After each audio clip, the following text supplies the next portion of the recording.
Welcome to the Inside Texas Football YouTube channel powered by InsideTexas.com. I'm your host, Justin Wells, with the managing publisher, main man Eric Nalin. Eric, we got a lot to talk about this week because we actually get football this week. We've been a little bit in holiday mode, it seems like, in recruiting mode for the last almost month. And now with our man Joe Cook on the scene in New Orleans, let's talk Sugar Bowl. Texas has a big game coming up pretty soon. 4 days actually, before the big shindig. And now they're finally in New Orleans. We're going to talk a little bit about kind of what the practice, routine is going to look like. We're going to talk a little bit about some of the things we've heard over the last few days, team related. We're going to talk a little bit about Arch Manning and him and his backup role. And then we're going to finish it off with some linebacker talk for the 2025 recruiting class, with Anthony Williams making his decision on New Year's Day. But first, the most important thing, I need you to like and subscribe. The Inside Texas YouTube channel. Give us a shot. Give us a chance. Be sure and take care of that. The like and subscribe, so you will always be notified when we are here ready to deliver. Eric, Sark is routine oriented. I think we've kind of learned that about him. He likes having everything in order. He likes having it all, mapped out for him. How are they changing this up? Because they went from a normal routine during the season. Now it's a playoff kind of routine. How has that changed a little bit, and what's the team doing? Well, basically they're treating Mondays like Saturdays and building their week around that. So, normally they'd have their Bloody Tuesday this week as they get back to the practice field for the first time in a real way, rather than walkthroughs. Thursday will be their Bloody Tuesday. Sunday will be their Friday, where they're in the team hotel and they're doing team activities and more walkthrough and meetings based rather than practicing. So last week, they basically got themselves on this schedule last week. So last week was a practice week of their game week, which they're in now. So he's just a creature of habit. I think you got that from both Pete Carroll and Nick Saban. These guys need structure. When you have your structure, you don't have any surprises during the week. Everybody knows what's expected of them. The timing and accountability is on point. So that's where they're at right now. They're knocking off the cobwebs from the little holiday layover. They got back Christmas night at around 10 o'clock, reported back so that they were ready to hit the ground running on Tuesday. But now they're back at practice today. I can't wait to hear what notes we're hearing from. I guarantee they're going to be anxious to hit. They've had a couple of days of layoff, light practices. Today's Bloody Tuesday, even though it's Thursday. We'll see what notes we get for tomorrow. Sark talked about it yesterday. This team is kind of creatures of habit. The first 2 years, this was a player-led program. A coach-led program, rather. Now it's player-led. And he had mentioned guys like Jordan Whittington and Jalen Ford not really wanting to take time off. They like the grind. They asked Jordan Whittington, what's your favorite part of this? And he said, the actual grind. When do you get to enjoy it? He goes, I enjoy the grind. He's soaking that up. And so they want to be, Sark also mentioned about being physical. And I think that's all feels like coach speak. Every defensive coach ever has mentioned being physical, and head coach for that matter. He wants to be physical. Texas might have an advantage on the offensive line and defensive line. On the line of scrimmage, it feels like the Horns could have a big advantage over Washington. They want to establish that physicality. Yep. How do they go about doing that? Because, obviously you're going to have the same padded practices as before, but that could be something where they can separate from Washington. How are they going to get that done? Well, Sark often says that the team takes on the mindset of the coach. And, despite his reputation for being an offensive guru and a play-calling genius and quarterback whisperer and all these things, he understands that at its core, football is about physicality. So if you remember the game leading up to Kansas State, how many times did he mention physicality going up into that week? Probably more so than ever. Obviously, against Alabama, he knew he had to match physicality. So despite his reputation for being an offensive side of the ball, I think that's another example of when it's really benefited him to come up under Carroll and Saban, two defensive-minded coaches. He truly understands the value of physicality. That's what separates him from a guy like Lincoln Riley, who's never had a really tough team. And he knows going into this game that physicality is something that benefits them. They know that they're an SEC team on the offensive line and on the defensive line.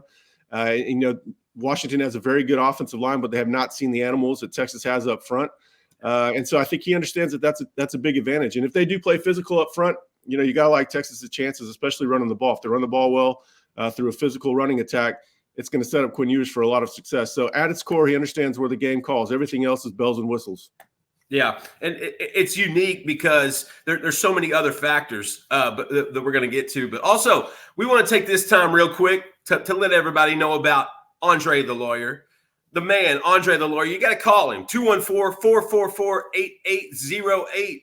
Andre is located in Dallas, Texas. He's going to help you out with any injured Longhorns, anybody for that matter, car wrecks, slips, falls, wrongful deaths, 18-wheeler accidents. Andre is a proud member of the Inside Texas membership. We love having him. He's a great guy. He does a lot of good for a lot of people. Andre, if you're hearing this and you want him to help you, give him a shout. 214-444-8808. That's Andre the Lawyer.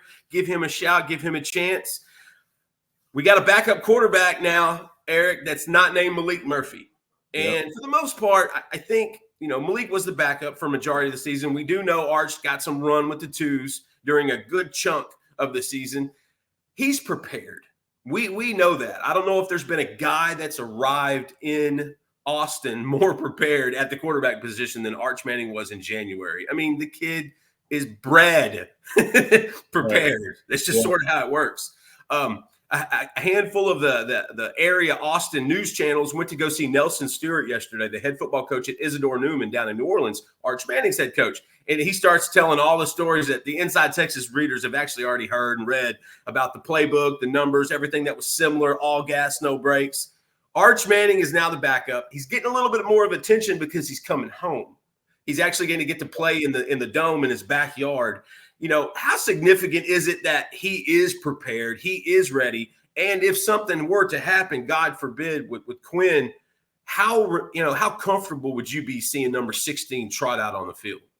So I'd be really comfortable. I mean, it would, you don't want to see it, but that it would add an element of excitement too. He could still work the easy check down game and use his legs to, if he's flustered and the downfield passing attack isn't working, there's still things that he can lean on to be successful. But as it was told to me, he's the most prepared quarterback on the team as far as understanding the game plan. That doesn't mean he's the most prepared when it comes to executing when it's game speed.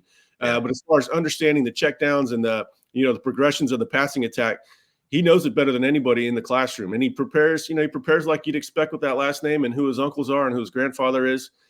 He's just well schooled. He was bred for this, and there's a lot of faith in him, not just because he's talented physically, but because he's so prepared mentally. And he takes his role very seriously, even if he is just the backup. And that's a big thing. Sark wants these guys prepared, and I think we talked about this before. There's a prerequisite for offensive players, especially quarterbacks. You got to enroll early. That's the new rule at Texas. I think that's kind of the new standard. And Arch Manning is the antithesis of that. That guy had been on a plan to graduate early, probably since he began high school. And so, he's trying to continue that tradition. New Orleans is a cool vibe. It's kind of cool that he's getting to play in his first bowl game, and it's going to be in his backyard. Him and tight end Will Randall, for that matter. Well, you got Barron Sorrell back there. It's kind of interesting. You've got two of Texas's fertile recruiting grounds in the two playoff games. With Houston next week if they can make it that far, but. Yeah, it's a homecoming for a lot of those guys. Wardell Mack signed in this class too. I'm sure he'll be nosing around bowl practices and stuff. So yeah, it's a pretty exciting time for Arch, but hopefully we don't see him. I hate the fact that Derek Williams is going to have to set a half in his backyard. I hate that. It seems a little unfair for the Raptor, but hey, we stole him from Jurassic Park, and so that's the way it works. Yeah, there's a lot of Louisiana flavor there, and I think Texas is going to continue to recruit there, especially with the talent there and Terry Joseph having such good ends in that region. That kind of is a nice little segue to a little recruiting. Let's talk 2025. We just finished 2024, and we took a breath, and we blinked, and now it's 2025. And now we got to start this circus all over again, man. I love it. This is not the circus part of it, though. I love it. The early going is when you get to evaluate, get to know the kids. Their heads haven't ballooned yet. Not that all of their heads balloon, but some of them do. This is when they want to talk. They're open.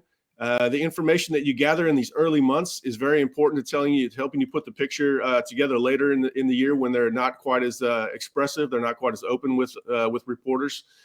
So this is my absolute favorite time of recruiting is when it starts anew. You get to evaluate, get to learn them, get to learn their stories. And like I said, it's before the stars have caught up to them yet. Yeah. Here's one of those names we need to know. Pearland Shadow Creek linebacker Anthony Williams. Listen, we're gonna measure him about 6'3", 190 pounds. This is a guy that has been on campus a ton of times. I'm not sure if people at Inside Texas are familiar, but this kid has been taking a lot of trips to UT over the last year. They're also recruiting some of his teammates, notably corner Kobe Sellers. And Shadow Creek's got a nice little program building up there.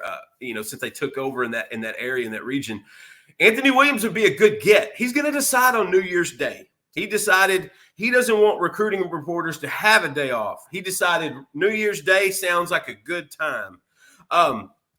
He's got 30-something offers. He's got Oregon. He's got Notre Dame. He's got Nebraska. He's got Auburn. He's got every conference basically coming after him. He's an outside linebacker with some twitch and a really, really good motor and a really, really good frame. If Anthony Williams picks the Texas Longhorns on Monday, what kind of player would the Horns be getting at the linebacker spot in 2025? They're getting a high upside athlete with a lot of length. It's his length plus his ability to play in space is almost like having an extra defender out there. He's very long, as you said, 6'3", 190. A lot of people have voiced some concern over the weight. It's amazing to still hear people that follow recruiting be concerned about weight for a 16-year-old, a junior in high school. It's nauseating, actually. The kid is going to be 225, 230 pounds with ease. It's not a concern at all. He's got a lot of places to put weight. He's got a lot of time to put weight on. You eat, you lift weights. You've got nothing to worry about at that age. Go look at a picture of DeMarvion Overshone, a junior in high school, when everybody said he was going to play safety, and it's pretty obvious he was long-term going to be a linebacker. There's no concerns, almost ever concerns about a linebacker putting on weight. If Maurice Blackwell can play linebacker at his size, who was 6'2", 185 in high school, there's nothing to worry about here with Williams. Also, his dad is 6'4", 300-something pounds, played offensive line, defensive line at Baylor. Absolutely zero concerns about his size. Now, you'll see him playing edge a lot in the high school. That's kind of how Shadow Creek uses him. He's an outside linebacker. But Texas has been selling him up, on the Anthony Hill role as far as, playing edge on passing downs, but also playing true inside linebackers on first and second down. So he fits the script that way. He can play will linebacker, which is what Overshone played, or he can maybe even grow into a Mike long-term. But he's a high upside player. I disagree with a 3-star rating for him. I think the mental eval is extremely high. This is a kid that's not looking to commit early just to get in the headlines. He's looking for a home right now. He's done a lot of homework. In addition to talking to Jeff Choate, who's leaving from Nevada, he's talked to Sarkisian and PK quite a bit. So he's familiar with the coaching staff. He's familiar with the scheme, and he likes a lot of things about Texas. So, they're going to take a big linebacker class, and I don't think there's any better way to start that linebacker class than with a high upside athlete. And I think it needs to be known that his best relationship with Jeff Choate, and Jeff Choate's leaving in potentially 2 weeks to become the full-time head coach at Nevada, and he could still commit to Texas. I think that goes unnoticed a little bit. Your main primary contact is actually leaving, and yet you still want to go to that school. I actually got to catch up with him a few days ago, and that was one of the things that stood out about Texas. He said, man, the coaches treat me like family. Like, each one adds kind of a different element. He goes, I love getting to know each one of them, from Sark to Choate to PK. I think Texas did a really good job in the evaluation here. I agree with you when you talked about not seeing that 3-star rating. Look, we see that from time to time. Tavondre Sweat was a 3-star. That was skinny at 240 in high school, and we've seen what that guy has grown into. Jalen Ford was a 3-star. I mean, the list goes on and on. They've done a lot of homework on him. He's trained by Donnie Baggs, former A&M linebacker from the Clear Lake area. And I talked to Baggs yesterday, and Baggs has actually a pretty decent relationship with Jeff Choate. And it's clear that Choate laid the groundwork there, similar to what he did with Anthony Smith. But it wasn't just about Choate. It's the overall sell, the holistic appeal of Texas. It's the scheme, it's the school, it's the education, it's the fact that players are getting developed. I think that what weighed easy on Williams' mind with Choate departing is that scheme's not going to change. PK is still there, and the relationships with the head man are not going to change. So, yeah, if it ends up being Texas, which I think there's a lot of optimism it will be. He's comfortable with that decision. You don't have to worry about a late cycle flip or anything like that. He's going to be locked in. Now he can focus on development, development and working on his teammate Kobe Sellers. I would bet a decent amount of money if Texas gets Williams, they'll end up getting Sellers as well. Those two have grown extremely close in the last year. Big fan of Sellers. Everybody inside Texas knows about Kobe. Big time cornerback for Shadow Creek. Also has some offensive exploits to his game. Eric, the next time you and I meet up for our video on the YouTube channel, we're going to talk about post game. It's going to be after Texas and Washington. So I'm going to put you on the spot one final time for our fans. Give me a prediction. I want a prediction. I had to do one on the air yesterday. You're going to have to do one today. Man, I'm just getting in the groove of truly thinking about this game. Yeah, I like Texas. I like Texas in this game. Schematically, I think they have some differentiators that Washington, they have a lot of the same components, but then Texas has things that Washington doesn't quite have, that notably that defensive line, a better run game, more reliable run game. Obviously, both have high octane passing attacks. But I like the fundamentals of Texas on the lines. The offensive line versus their D line is a advantage Texas, I think. Not that Texas' offensive line is better than Washington's offensive line, but that doesn't matter. They don't go up against each other. And then you got Texas' defensive line versus their offensive line, and I like Texas' defensive line there as well.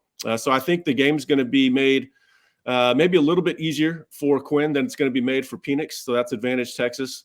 I think the offensive skill players are a bit of a stalemate, but they don't have a Jatavian Sanders. So, there's another advantage. So, I like Texas. This could come down to the headsets, cat and mouse, chess games between the coordinators. And there it's, might be more of a push. DeBoer is quite good. Ryan Grubb's offense coordinator is quite good. Yeah. But overall, I think Texas just has a little bit more talent, a little bit more size and physicality. And I think just as good at coaching. And it's obviously a hungry team. Both teams are hungry. Washington showed a lot of heart when they came back, and a lot of people had them losing to Oregon. I think they're a 9-point dog. So they've got heart. Their battle test is just as much as Texas. They're experienced. They have a lot of experience, more experience than Texas even. They're not going to be an easy team to play without a doubt. But I like 30s, 20s Texas. I'm thinking 37-27 Texas. I'll probably go. I'm going to write that down and see if I stick to that. I was going to say, that's actually very close to what I said yesterday on the air. I've got Texas because of the line of scrimmage. Very similar to what you had just described. I think they have their advantages on the line of scrimmage. If Washington, they're chunk yardage monsters, and if they're going to take advantage of Texas, it'll be those safeties. But I feel like it's still going to be a good game. I got Texas winning 35-30. I think they're going to win with that physicality, with the ability to run the football, the ability to be complementary. I think that's the biggest key right now for Texas is they're going to be complementary.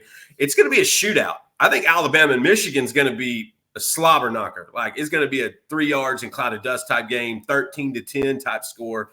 Texas and Washington will be a shootout. And then I'll leave this one final thought. Has anybody ever beat Nick Saban twice in 1 year? Has there ever been a coach?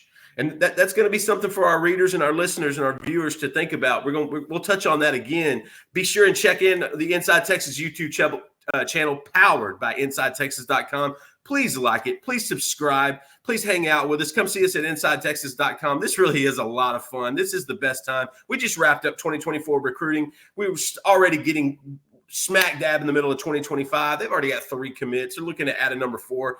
But Washington, Texas, that's the big game. We're talking about it. Come see us. I'm your host, Justin Wells, with my main man, Eric Nalin, to my side. We appreciate you. Please like, subscribe. Come see us at InsideTexas.com. And until next week, hook 'em.